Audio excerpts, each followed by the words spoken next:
Hello dear students. तो आज हम करेंगे वर्कशीट नंबर 34 जो कि क्लास हमारा आया है 7th के लिए। तो विषय हमारा विज्ञान का रहेगा।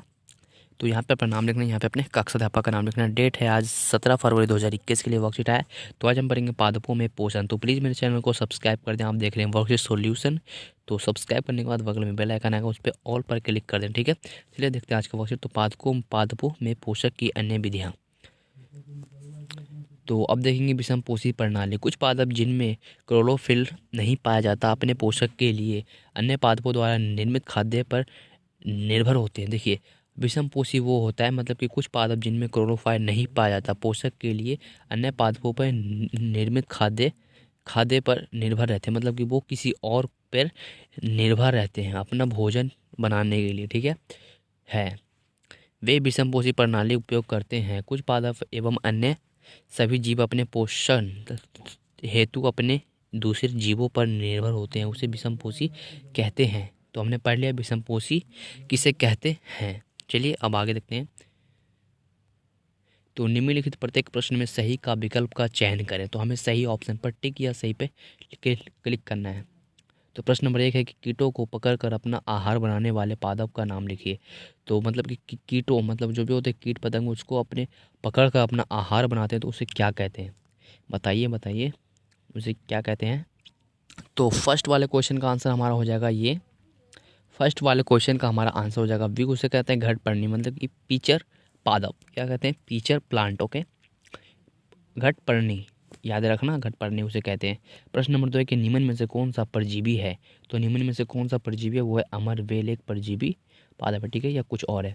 तो देखिएगा हम यहाँ पे कि बीनस फ्लाई ट्रैप।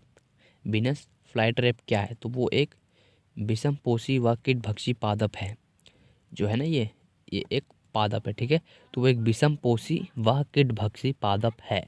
विषमपोषी मैंने बताया था ऊपर में कि वो दूसरों पर निर्भर रहते हैं। ठीक है, तो उसे कहते हैं विषमपोषी। तो ये भी एक जो है बीनस फ्लाई ट्रैप, ये भी उसी उसी तरह का एक पादप है।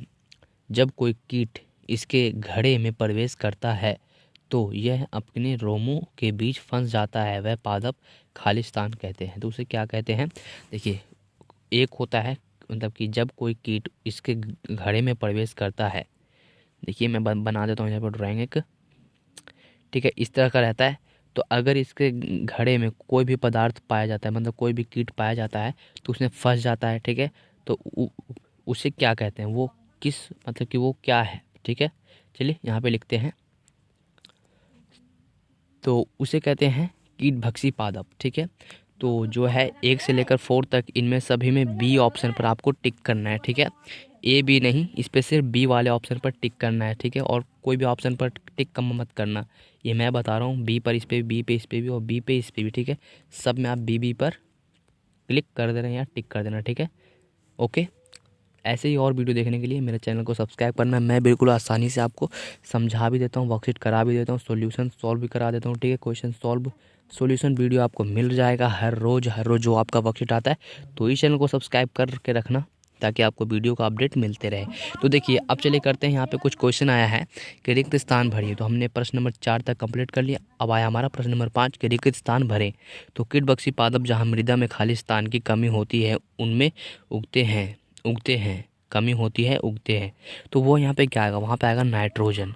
नाइट्रोजन में ही उगते हैं, नाइट्रोजन की कमी से उगते हैं। समझ रहे हो आप? तो यहाँ पे लिख देना नाइट्रोजन। ओके, नाइट्रोजन आपको लिखना आता होगा शायद, आप लिख लेना यहाँ पे नाइट्रोजन, सीधा सीधी लिख लेना नाइट्रोजन। ठीक है, यहाँ से ऐसे ऐसे करके नाइट्रोजन। इस तरह से देखते हैं बी। परजीवी जिस पादप पर आरोहित होते हैं वह पादप खालिस्तान कहलाता है।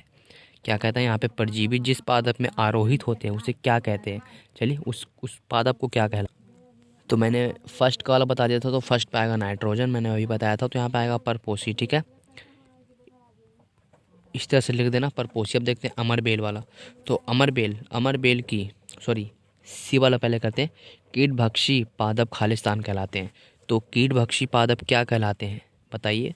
यहाँ पे याद रखना, यहाँ पे नाइट्रोजन आएगा, नाइट्रोजन इस तरह से लिख देना। यहाँ पे आएगा कीटभक्षी पादप खालिस्तान कहलाते हैं। तो वो क्या कहलाते? तो आप सी पे लिखोगे कीटभक्षी पादप चुस्काग कहलाते हैं। ठीक है, इस तरह से कर दोगे, चुस्काग कहलाते हैं। ओके, अगर आपको समझ नहीं आ रहा है तो मैं दोबारा लिखने की कोशिश करूँगा। इस तरह से चुस का फिर गा कहलाते हैं। ठीक है, चुस्काग कहलाते हैं। अब देखते हैं लास्ट वाला क्वेश्चन। लास्ट वाला क्वेश्चन है कि अमरवेल की विशेष संरचना, अमरवेल की सिरेक संरचना द्वारा यह अपना भोजन परजीवी भोजन पादप से प्राप्त करते हैं, वह खालिस्तान कहलाते हैं। तो वो क्या कहलाते हैं बताइए, यहाँ पे क्या आएगा? तो देखिए नंबर डी वाले पे आएगा चुस्काग। ठीक है, इस पे आएगा चुस्काग। यहाँ पे मैं लिखवा दे रहा हूँ, यहाँ पे लिख देना चुस्काग। ठीक है, यहाँ पे अब यहाँ पे आएगा विषमपोषी। ओके, यहाँ पे आ जाएगा विषमपोषी। इस तरह से आप लिख दोगे। ये हमारा हो गया वर्कशीट प्रश्न नंबर 5 कंप्लीट। अब देखते हैं नीचे में एक और क्वेश्चन आया होगा, ये रहा। तो ये वाला है कि पीले रंग की रस्सी नुमा संरचना वाले परजीवी को खालिस्तान का नाम लिखिए। तो यहाँ पे किसी का नाम लिखना, मतलब कि पीले रंग के जो होता है तो उसका नाम लिखना है। तो चलिए लिखते हैं इसका नाम। तो पीले रंग वाले पादप को कहते हैं अमरबेल। ठीक है, तो यहाँ पे लिख देना आप अमरबेल। इस तरह से हो जाएगा अमरबेल। अब देखते हैं प्रश्न नंबर 7 के निम्न में से कोई दो उदाहरण लिखे। तो एक परजीवी, तो परजीवी में ही आता है अमरबेल भी, अमरबेल परजीवी में ही आता है। ठीक है, अमरबेल यहाँ पे कर देना, फिर एक कर देना जोक। अब देखते हैं कीटभक्षी पादप। तो कीटभक्षी पादप भी कुछ इस प्रकार का आता है। तो कीटभक्षी पादप मैं अभी दिखा रहा हूँ आपको अभी 2 मिनट में। तो एक होता है घटपर्णी पादप। ठीक है, तो यहाँ पे लिख देना आप घटपर्णी पादप, पर्णी पादप। अब देखते हैं एक और जो था वो था फ्लाई नाम से। ठीक है, तो यहाँ पे आएगा इसका आंसर ये वाला, बीनस फ्लाई ट्रैप। ये वाला आ जाएगा बी में। ठीक है, ये वाला आएगा बी में। तो फर्स्ट आप कर देना बीनस फ्लाई ट्रैप, और सेकंड में आप कर देना ये वाला जो अभी मैंने बताया था ना, वही वाला। ठीक है, तो हो गया। अब देखते हैं प्रश्न नंबर 8 वाला। प्रश्न नंबर 8 देखते हैं अब हमारा क्या है।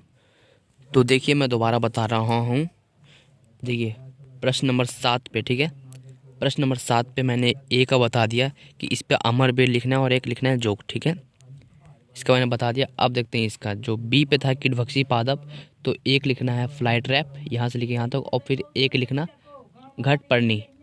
ठीक है, ये दोनों लिख देना यहाँ बी वाले पे। चलिए अब देखते हैं नंबर 7 वाला कुछ इस प्रकार का है कि विषमपोषी प्रणाली किसे कहते हैं। तो विषमपोषी प्रणाली यहाँ से यहाँ तक पूरा ये आंसर आएगा। कुछ पादप जिनमें क्लोरोफाइल नहीं पाया जाता उनमें पोषण के लिए अन्य पादपों के द्वारा निम्नलिखित खाद्य आधार पर निर्मित होते हैं, वे विषमपोषी प्रणाली का उपयोग करते हैं। कुछ पादप एवं अन्य सभी जीव अपने पोषण हेतु अपने दूसरे जीवों पर निर्भर होते हैं, विषमपोषी कहलाते हैं। तो यहाँ से लेकर यहाँ तक हो जाएगा प्रश्न नंबर 8 का उत्तर हमारा।